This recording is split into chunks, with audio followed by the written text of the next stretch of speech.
Now, everyone is pretty stoked that this is a front line, correct? Yes. Yeah. Yes. Yeah. I can give the. Yeah. Let me do the quick rundown. Yeah. Real Give us fast. the breakdown. To be clear, that lore that I just spouted is not actually what I wrote in game. You can go in game. We can get like the more official rundown. That was my TLDR lore time with Nico. So, you want more something more concrete? Just go ahead and look in game. So we have Azaan. He is a front line. His health is sitting at 4,500 at base. We'll start by talking about his passive first. He does have a passive called Pyre. You can see a bar on the left side of his ability bar screen there. Pyre is built on taking or dealing damage. Over the course of 0 to 100% Pyre, you gain a passive benefit of 0 to 20%, I believe, right now, damage reduction. So 20% damage reduction at 100% Pyre, and 0% damage reduction at 0% Pyre. While you are above 85% Pyre, the bar will change, and you will gain a passive 12% right now damage increase.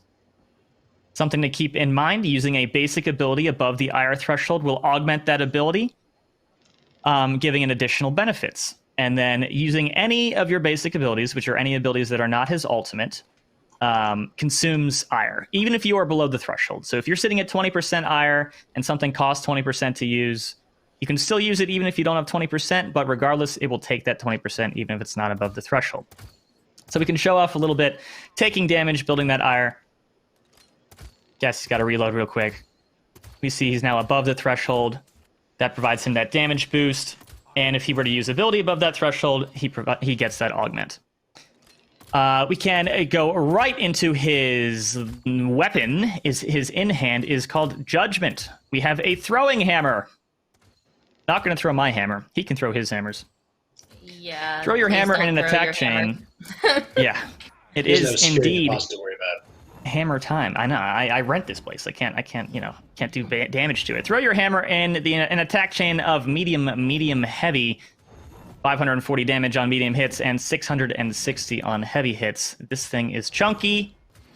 Moving on to our second ability. We have Reckoning, the alt fire. After a brief windup, we send out a projectile that creates a targeter that opens up into a larger area. Enemies hit by this right click. This Reckoning will... Oh, poor Fernando. Stuck in limbo forever. He does not want to be here. Yeah. Does not want to be here.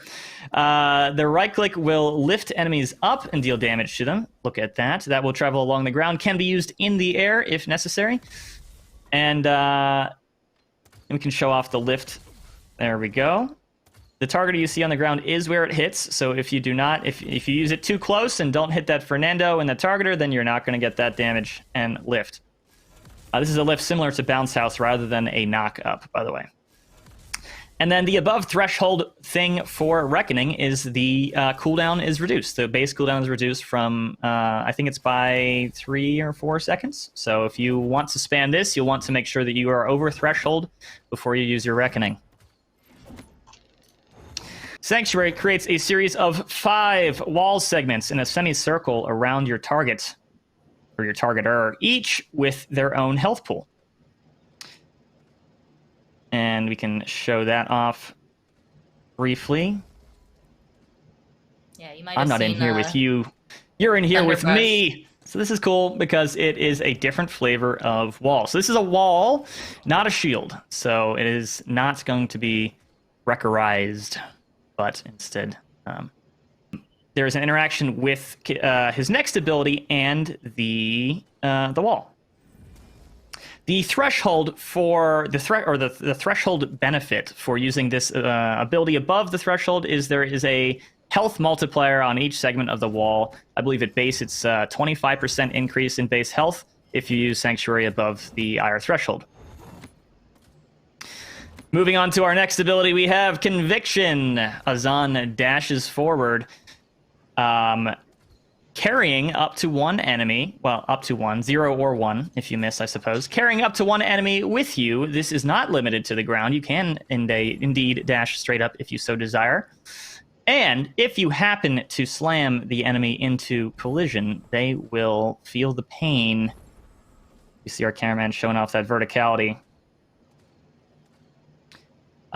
So the cool thing is, so there's some extra damage and extra stun, right? Poor Cassie bot again stuck in a bad place. It's okay. Ziggs can help her out. The cool thing is there is a damage and stun associated with hello Ojo. With the conviction, and then if you slam an enemy into your own walls, you gain, or rather, they take a longer duration stun and more extra damage. So we see a little bit of a combo starting to form here. Right click, or wall, right click, hammer, dash, all that good stuff. Fernando once more put into the limbo of his life. I believe the stun at base without any augmentation is 1 second or less, and then against your own walls is, I think, closer to 2. Obviously, numbers change during PTS, but that's the general idea. This ability is used faster if used above the Ire threshold. So if it's used above the Ire threshold, rather than taking the base amount of time to travel from point A to point B, it takes whatever reduced. I think it was 70% time for it to happen. There you go. Faster. Got to go fast. And now we can take a look at Deliverance, our ultimate ability. Now, something to keep in mind, some of our animations are still in progress, so the final animation for the last second of the ult will be a little bit janky, but that should be fixed in PTS pretty shortly. We're going to go ahead and rise up into the air for up to 6 seconds, reducing the damage you take for that duration. While in the air, you can fire at the ground to throw your hammer, dealing significant damage and slight knockback. On landing, you deal less damage and significant knockback to provide that 1-2 punch. We're going to see here, Cassie's don't know what's coming to him. So you see there that last second and a half, the animation is still being worked on. No problem, you'll see it in PTS. The cool thing about this is the contribution of the damage you do with your ultimate to your ire is doubled. So if you have no ire, there are 5 enemies on the point, and you need to get in there right now. You will be ready to go when you land nearly to or above the threshold. And that, I believe, covers... Oh, there's no... And then there is no direct ire... threshold benefit for the ultimate. Those are only for the basic abilities. And some of the talents that Azaan has. Yeah, 3 talents, 3 twists on his gameplay that you can lean into. The first of them is Persistence. Persistence is a sustain type talent with no real trade-off, just a benefit. If you're landing your basic attacks, your judgment, then you're going to get reduced. You're going to damage reduction that stacks or that is separate from the passive, and then you're going to have lifesteal with subsequent hits. With Tempering, you're going to kind of trade off less frequent uses of your abilities for higher impact on those.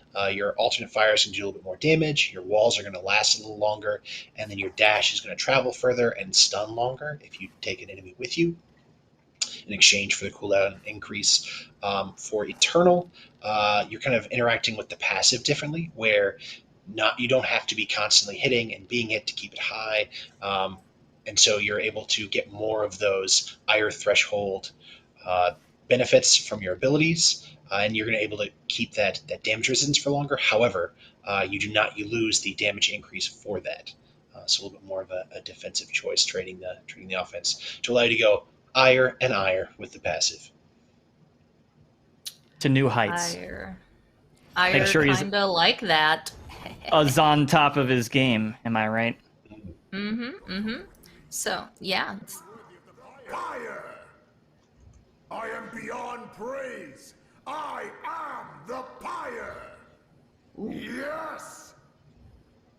Attack. Ultimate is down. Stay here. Very well. Absolutely not.